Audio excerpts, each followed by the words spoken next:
tous et bienvenue sur Monaco Info pour cette dernière édition de la semaine. Voici les titres qui font l'actualité en principauté. Ils seront au nombre de 3 à représenter Monaco aux prochains Jeux Olympiques de Rio. Kevin Crovetto, Brice Etes et Yann Siccardi ont été officiellement présentés au Yacht Club de Monaco. Yann Siccardi qui a été désigné porte-drapeau de la délégation monégasque. Nous prendrons la direction de Nice où les chanteurs du chœur sud-africain Senestra Malekoya ont tenu à exprimer leur soutien après l'attentat survenu le 14 juillet dernier. Cette visite s'est poursuivie ce vendredi au Palais Princier. Nous reviendrons sur la vente aux enchères au profit de l'association Mission Enfance, une vente organisée par la maison Arcurial à l'hôtel Hermitage. Mozart à l'honneur au Palais Princier à l'occasion des concerts donnés dans la cour d'honneur. Léa Bellante vous présentera le concept du Pantone Café qui a pris ses quartiers sur l'esplanade du Grimaldi Forum. Et puis nous reviendrons sur les Jeux Olympiques de Rio avec notre invité du week-end, le porte-drapeau Yann Siccardi. Ils sont au nombre de 3. On connaît les noms et les visages des 3 athlètes qui représenteront la principauté de Monaco aux Jeux Olympiques de Rio. Kevin Crovetto, Yann Siccardi et Brice Etes s'envoleront pour le Brésil la semaine prochaine. Ils ont été présentés officiellement au Yacht Club de Monaco en présence du couple princier. Le reportage de Patricia Navarro, d'Alexandra Paolini et de Louis Borgia. Ils sont tous deux olympiens. Ils connaissent tous deux les sacrifices et la valeur que représente une participation aux JO.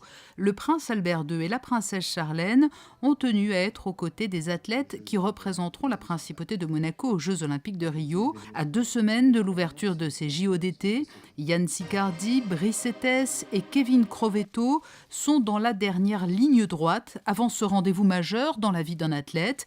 Et cette cérémonie leur a permis d'échanger avec d'anciens Olympiens de tous âges qui leur ont fait part de leur propre expérience. Ce n'est pas une banalité, on ne peut pas considérer ça comme une chose futile. Donc c'était important que c'est un caractère solennel. Et puis, comme vous l'avez constaté, c'est la grande famille de l'olympisme qui ici à Monaco est une belle tradition. Et vous avez constaté que les anciens Olympiens, même des personnes âgées, sont là aujourd'hui parce que le fil est toujours établi entre les uns et les autres.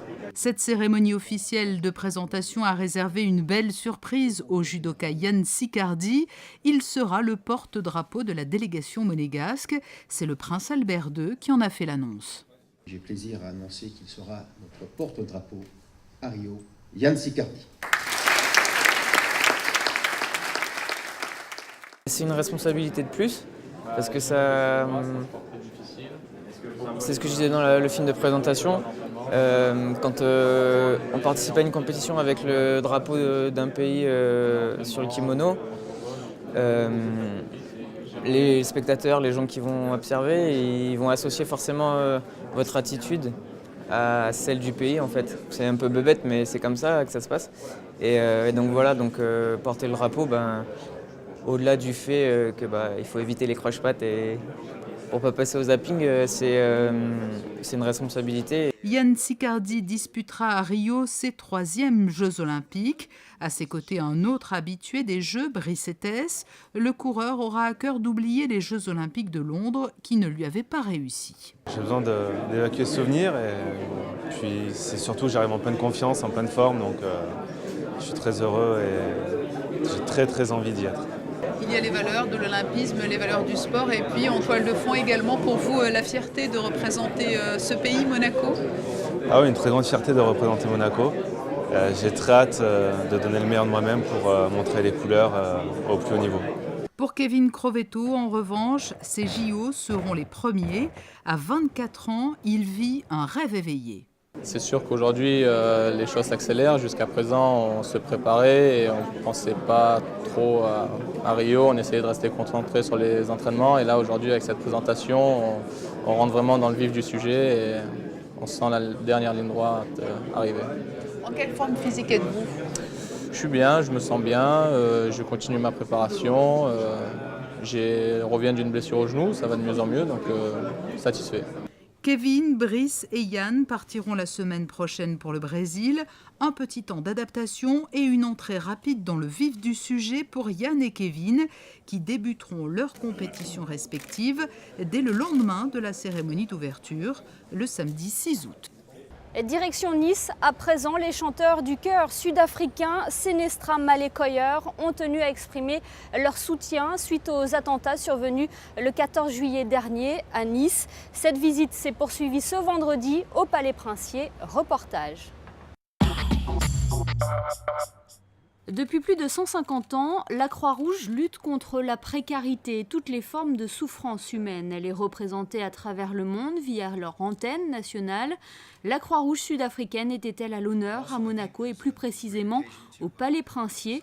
En effet, sa marraine n'est autre que la princesse Charlène et pour célébrer les relations entre la Croix-Rouge sud-africaine et la principauté, une réception a été organisée en présence notamment du couple Princier, mais aussi du PDG de la Croix-Rouge sud-africaine, Derrick Naido, et de sa présidente, Constance Mochoumi. À cette occasion, les chanteurs du chœur sud-africain Senestra Malekoyer ont été invités. Les membres avaient tenu à exprimer la veille leur soutien après l'attentat survenu le 14 juillet dernier à Nice. Accompagnés du père de la princesse Charlène, Michael Wittstock, ils se sont rendus devant le monument du centenaire pour se recueillir avant d'interpréter l'agneau de Dieu, un chant de communion. En tant que directeur musical, j'ai trouvé approprié de venir rendre hommage aux victimes de cette attaque. Nous nous rendons vraiment compte que nous vivons dans un monde où tout le monde est concerné. Ce qui arrive aux quatre coins du monde touche le reste de la population mondiale. Quand nous avons réalisé que Monaco et Nice sont si proches, nous avons tout naturellement voulu venir exprimer notre soutien et adresser nos condoléances aux familles des victimes. J'ai toujours pensé que la musique avait ce pouvoir de guérison et nous tenions à partager cela en France.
C'était une première, la vente aux enchères caritatives d'Arcurial au profit de Mission Enfance a rencontré un franc succès. Alexandra Pani, Alexandra Paolini et Louis Borgia reviennent sur cet événement.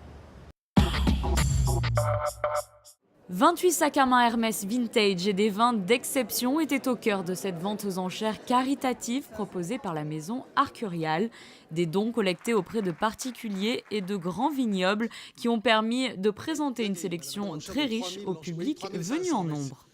Adjugé 5 000, merci infiniment. Cette vente est organisée depuis plus de 6 mois. Ça prend toujours du temps ce genre de vente, sur un concept assez intéressant qui était déjà de commencer à demander la générosité auprès des personnes qui ont donné à la fois les sacs Hermès et à la fois les grands alcools et grands champagnes que nous avons réunis.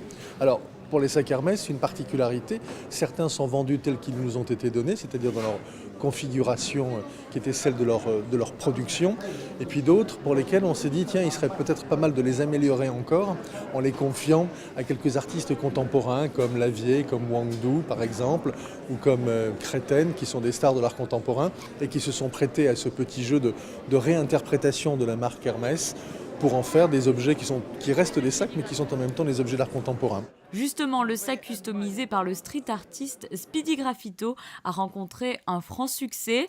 Il a été adjugé à 18 000 €. Quant à la plus belle vente de la soirée, il s'agit bien entendu du lot numéro 13, un sac Kelly de 32 cm tricolore, commandé tout particulièrement pour cette vente par le prince souverain. Nous commençons les enchères, commençons à 5 000 déjà ici, 5 000, 6 000, 7 000, 8 000, 9 000, 25 000 ici.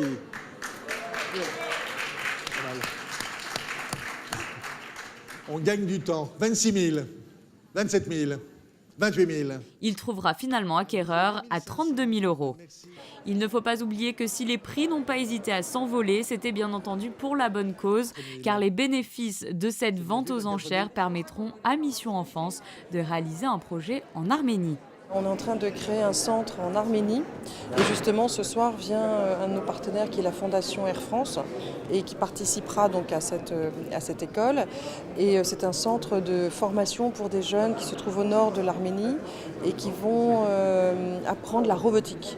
Et à travers ce centre, ils vont s'ouvrir sur toutes les nouvelles matières technologiques et ensuite avoir un métier.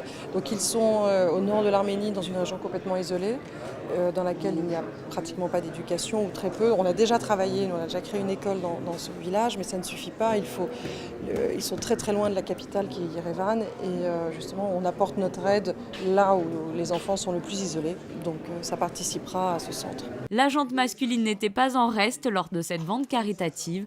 Des vins rares et des expériences uniques dans des châteaux de renom étaient proposés en deuxième partie de soirée.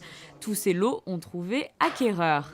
Et c'est Luc Pétavino, co-organisateur de cette vente, qui a pu annoncer la très belle somme récoltée, 426 900 € qui seront reversés à l'association de solidarité internationale dédiée à l'enfance. Retour à présent sur le concert donné jeudi soir au Palais Princier. La cour d'honneur s'est transformée en un véritable lieu musical où Mozart était à l'honneur avec l'orchestre philharmonique. José Sacré vous en dit plus.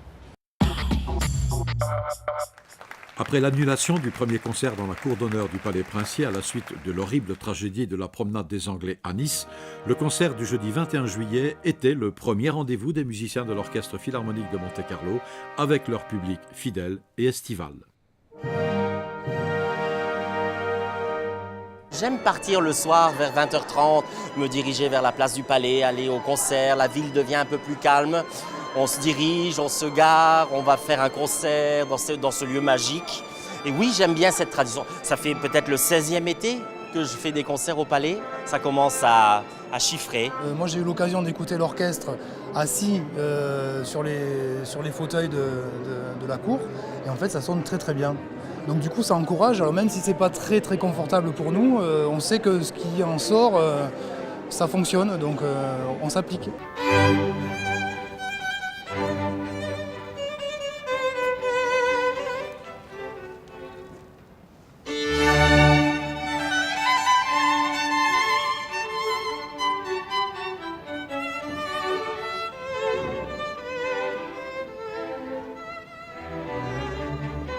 Au programme, Mozart, avec un invité, un musicien d'exception, le violoniste, altiste et chef d'orchestre Pinchas Zuckerman. Il a dirigé l'ouverture de la Flûte enchantée et la 39e symphonie de Mozart et interprété, dirigeant de l'Archet, le sublime 3e concerto pour violon et orchestre en sol majeur, Köchel 216, suscitant non seulement l'admiration du public mais aussi de tous les musiciens. Pour nous, c'est toujours formidable d'avoir un chef d'orchestre qui a touché un instrument à cordes. Ça nous aide beaucoup, surtout dans des programmes comme Mozart. Oui. Je trouve que c'est un violoniste qui transporte beaucoup de pureté dans son son, qui me fait voyager, il transmet beaucoup de bonnes ondes.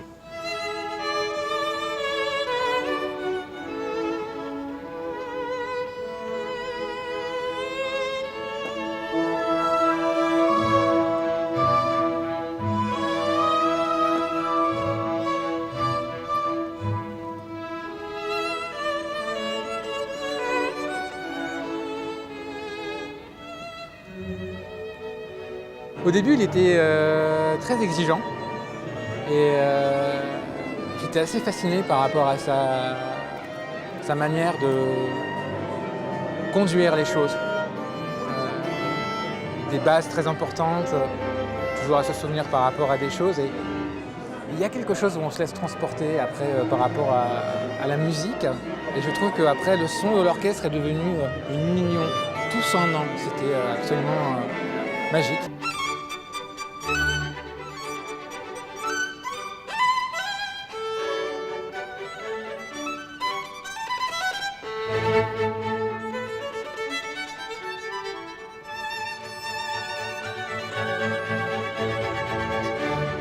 On sent que dans ce qu'il peut dire quand il dirige et qu'il ne joue pas, il y a toujours le ressenti du musicien.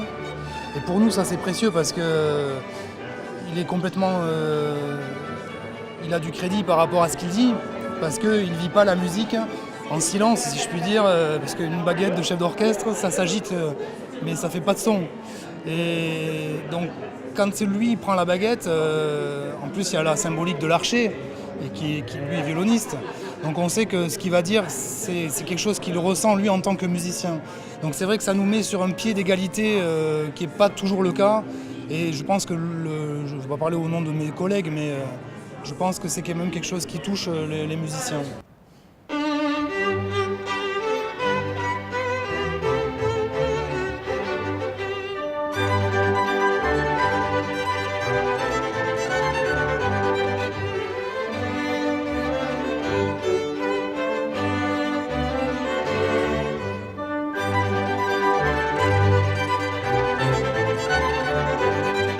Je serai éternellement admiratif, et pas stupidement, hein, pas aveuglément, mais parce qu'il faut l'être, c'est bien avec Zuckerman. Donc j'apprécie beaucoup de voir le travail qu'il fait. Pour moi-même aussi, vous savez, c'est ça qui fait grandir, c'est de voir comment certains grands personnages font, non pas pour les imiter, mais pour s'en inspirer.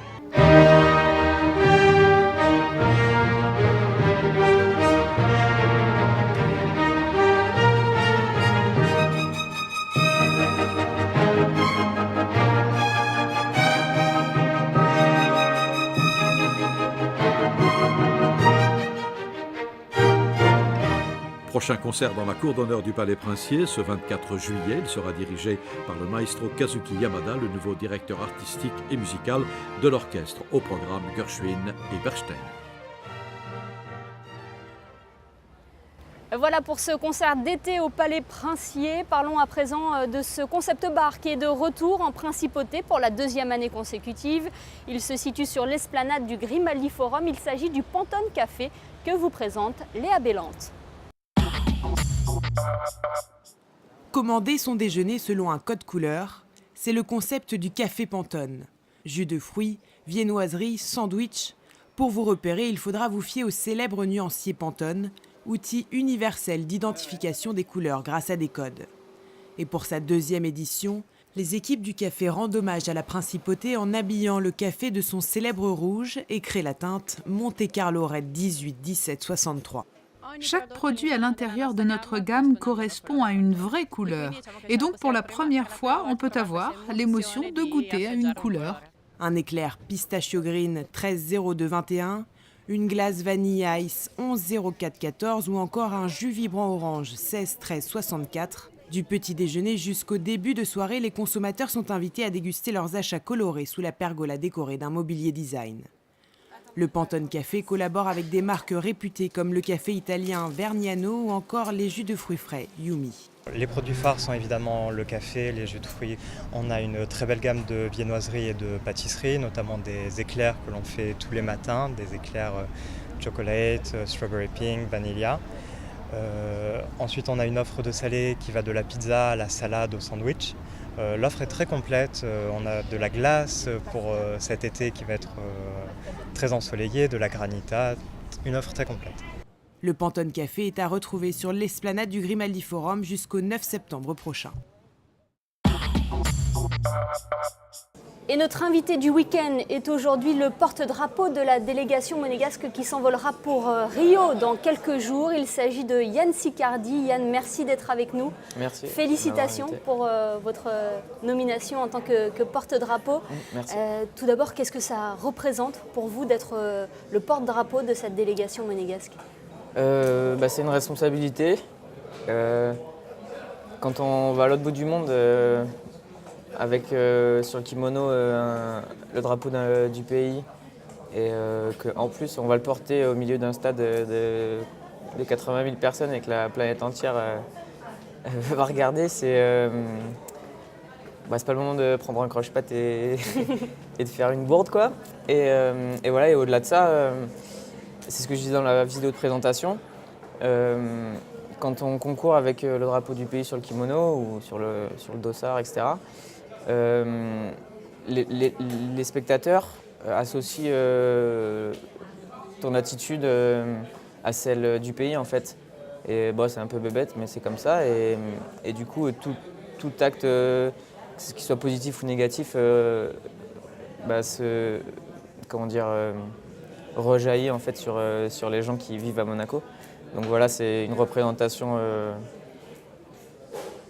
difficile pas difficile à porter, mais à assumer, ouais. C'est une responsabilité, voilà. Les Jeux Olympiques, vous connaissez déjà à Pékin en 2008, puis à Londres en 2012. Que gardez-vous comme souvenir de ces deux Olympiades ? Alors, à Pékin, j'étais donc en 2008, j'étais super jeune, j'étais super léger, je sortais des juniors et la catégorie de poids minimum en senior c'est 60 et moi j'étais à 55 kg. Donc sportivement c'était super compliqué. J'ai perdu contre l'anglais champion du monde. Bon, c'était un combat honorable, quoi, mais c'était pas, voilà, sportivement j'étais pas au taquet. Mais par contre, ce que je me souviens à Pékin, c'était vraiment la rencontre culturelle. Je me rappelle de la claque culturelle que j'avais prise et ça m'avait fait remettre en cause tout un tas de trucs, dans le sens où ce qui paraît évident dans notre façon de vivre ici l'est pas du tout là-bas, en fait. Et ça fait relativiser tout un tas de certitudes qu'on a sur la vie, en fait. Et ça m'avait vraiment marqué. Donc voilà, à Pékin, c'était vraiment plus l'aspect culturel qui m'avait marqué. Et pour Londres et Londres, sportivement, c'était un peu mieux. J'ai gagné un match. Et après, je perds contre le Russe qui fait champion olympique après. Donc bon, encore une fois, j'avais fait un bon combat, mais voilà, j'avais gagné qu'un combat et j'aurais voulu faire plus. Mais sportivement, c'était beaucoup mieux. Et sportivement parlant, vous terminez 9e des Oui, JO 9e, de Londres, oui, donc ce qui n'est pas rien. Symboliquement, c'est chouette, ouais, carrément. Symboliquement, mais même sportivement. Ouais, quand on fait du judo, il n'y a que la médaille qui compte. Donc voilà, les places, elles sont honorables, elles sont contentes. On est content d'en parler au repas d'après-compète, quoi, mais on l'oublie vite. Il n'y a que la médaille qui reste. C'est fort de cette expérience de ces deux Olympiades que vous allez vous envoler pour Rio dans quelques jours. Justement, vous allez vous servir de ces deux Jeux Olympiques dont vous avez participé pour justement faire quelque chose à Rio. Ouais, je ne sais pas si c'est aussi clair que ça, mais c'est clair que participer à des Jeux Olympiques, c'est un événement énorme. Ça dépasse le cadre de ton sport. Quand on fait un championnat du monde, il n'y a que les gens qui font du judo qui sont au courant qu'il y a un championnat du monde. Là, il y a tout le monde qui s'intéresse à toi, ils te posent des questions, ils vivent le truc avec toi quasiment. Et donc de ce point de vue-là, c'est hyper pas stressant, mais ça met dedans en fait. Et ça fait énormément apprendre en tant que sportif. Donc évidemment que les 2 jeux que j'ai faits en 2008 et en 2012, ils m'ont beaucoup appris. C'était un rêve pour vous de participer à des Jeux Olympiques. Vous l'avez dit, c'est une compétition d'une vie, les Jeux. Ouais, bah oui, c'est ça. J'avais un entraîneur au sport-études à Nice, qui s'appelle José Alary, qui disait que les compétitions de janvier, on commençait à les préparer en février. Ça veut dire qu'il faut toute une année pour préparer une compète. Voilà. Les Jeux Olympiques, il faut toute une vie, il faut toute une carrière et voilà. Et là, l'objectif, c'est une médaille. Bah ouais, en fait, quand on fait un sport de combat, commencer une compétition en disant je vais pas faire de médaille, ça revient à dire celui-là de combat je vais le perdre. C'est pas possible. Quand on monte sur le tapis, le combat on a envie de le gagner. Point. Après évidemment en étant réaliste tout ça, c'est compliqué, je suis pas favori, etc. Mais je vais me lever le matin de la compète en voulant être champion olympique. Et on verra ce qui se passe. Comme je disais dans la vidéo de notre présentation, avoir des rêves réalistes, ça revient à pas avoir de rêves. Donc voilà, moi j'ai des rêves irréalistes. Quel est le programme pour les prochains jours avant votre envol pour Rio? Là, je remonte à Paris dimanche pour m'entraîner avec les copains de Paris, quoi. Et je resterai encore 3-4 jours. Et après, on prendra l'avion, je crois, fin juillet, le 30. Et j'aurai une semaine pour me préparer là-bas, m'acclimater, récupérer du décalage, tout ça. On connaît des gens là-bas, on connaît des clubs de judo qui sont prêts à nous accueillir. Donc voilà, je vais m'entraîner avec les Brésiliens, ça sera cool. Et voilà, et puis après, le maître mot, c'est de se faire plaisir, de s'amuser, de profiter un maximum. Et voilà, d'être une éponge et de s'imprégner de tout le côté positif des Jeux Olympiques. Le but aussi, c'est de participer dans 4 ans également. Enfin, Rio n'est pas encore passé, mais le but, c'est vraiment de prolonger votre ascension et de participer aux Jeux de Tokyo. Oui, clairement, c'est ça. Après, un sportif, il peut avancer s'il a envie et si son corps il lui permet. Donc aujourd'hui, moi j'ai les deux, j'ai envie et je ne suis pas trop blessé, donc j'ai envie de continuer. Et voilà, après, être sportif, c'est pas seulement avoir des objectifs et vouloir faire des compétitions dans 4 ans à long terme, tout ça. C'est aussi progresser au jour le jour, tout ça. Et je sais que physiquement et techniquement, je commence à être bien. Et c'est vraiment psychologiquement et ce qu'on appelle le mental, quoi, quand on est sportif, où je peux encore progresser, j'ai une marge de progression énorme.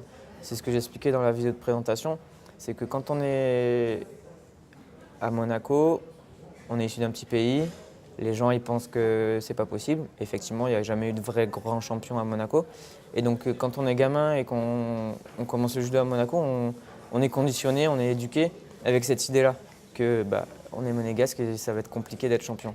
Et cette idée-là, elle est super compliquée à déconstruire et à se sortir de la tête. Voilà. Donc l'enjeu pour moi, pour les 4 prochaines années, c'est continuer évidemment à m'entraîner techniquement et physiquement, mais ça c'est évident. Mais surtout à faire un travail sur moi-même et arriver à intérioriser, à intégrer l'idée que oui, c'est pas parce que je suis issu d'un petit pays que je peux pas être champion. Et faire de grandes choses. Voilà, exactement, faire des grandes choses. On vous souhaite bonne chance pour les Jeux de Rio. D'ailleurs, une équipe de Monaco Info va suivre toute la délégation monégasque au Brésil. Merci à vous, Yann. Merci beaucoup. Et puis à très bientôt. Oui. On se quitte avec les prévisions météo pour les prochains jours. Découvrez la météo avec la galerie Mogadam, tapis persan classique et contemporain. Le temps sera variable samedi avec davantage de soleil le matin, une tendance orageuse l'après-midi. Il fera 24 degrés le matin et 26 l'après-midi. Les nuages seront présents par intermittence dimanche avec un vent faible à modéré. Le retour du beau temps est prévu pour le début de semaine prochaine avec un lundi sous le soleil et une hausse des températures prévue pour mardi. Il fera d'ailleurs 29 degrés au meilleur moment de la journée.